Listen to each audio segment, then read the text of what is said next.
And hello to you. Good morning. Another day starts. Endless day after day. Are you happy? Hmm. Am I happy? Hmm. I don't know. Am I happy? Haven't really thought about it. But you see, you look at memes and it says you can choose to be happy, or you see people on Facebook saying, choose to be happy. Well, there's a certain amount of truth in that. You can make significant choices about the quality of your life. There's a danger in that statement because, you know, they say choose to be happy. So you go, okay, I'm going to choose to be happy. And then you find yourself not happy and you go, I failed. I'm a failure. And that makes you even more unhappy. Bit like those religious evangelicals who say, send us money and God will bless you. So you send the money and your life is still crap. And they say, you didn't send us enough money.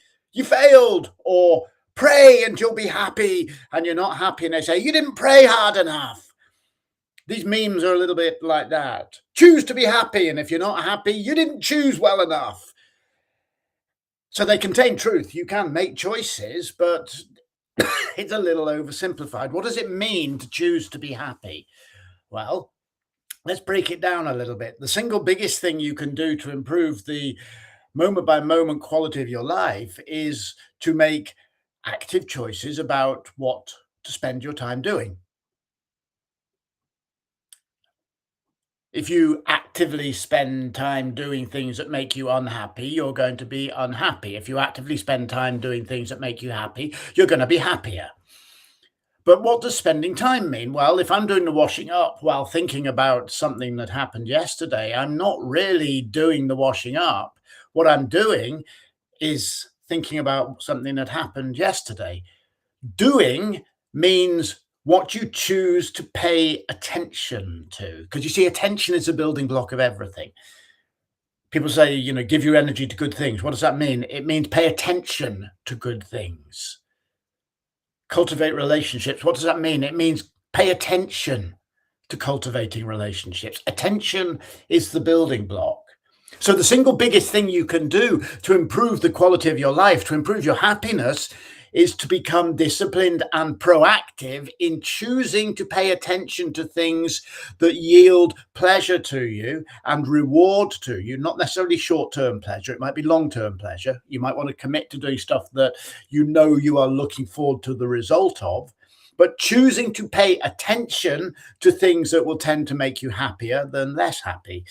Okay, simple, huh? You just choose to pay attention. I am not going to think those negative thoughts. Damn, I'm thinking those negative thoughts. I'm unhappy again. I failed.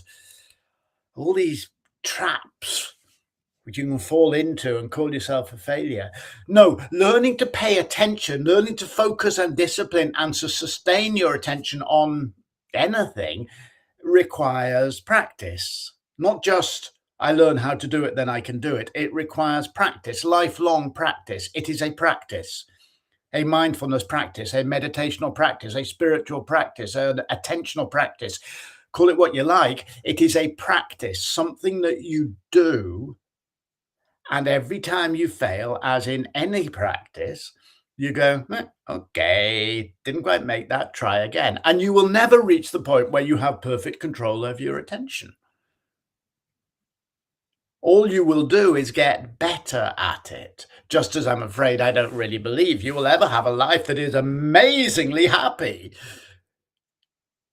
There will always be, and probably needs to be, counterbalances to that. The moments of tragedy and melancholy and loss, they're part of what make life so beautiful.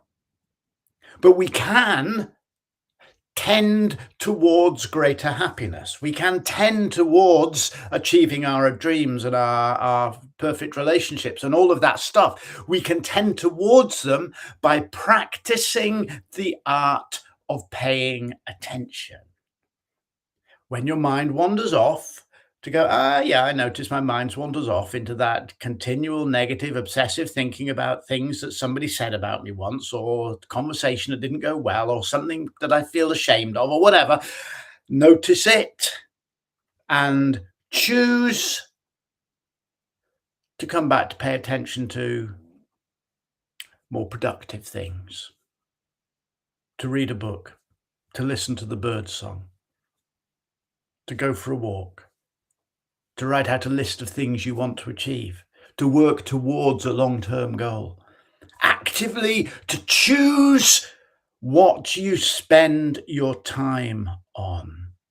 Notice we spend time because, like money, it's limited. Notice we pay attention because, like money, it's limited. Don't buy with your time and attention meaningless, superficial consumer goods that you're going to chuck away because they're going to break after 10 minutes of using them. Use your attention wisely. And just like a child, when you first give them pocket money, just goes and buys sweeties. And then gradually, we hope, learns to be slightly better at budgeting and to choose what to spend their money on and et cetera, et cetera. So you, with your attention, you start off wasting it all over the place. And as you grow and get older, practice where you want to spend the most valuable resource you have: time and attention. Have a really great Wednesday.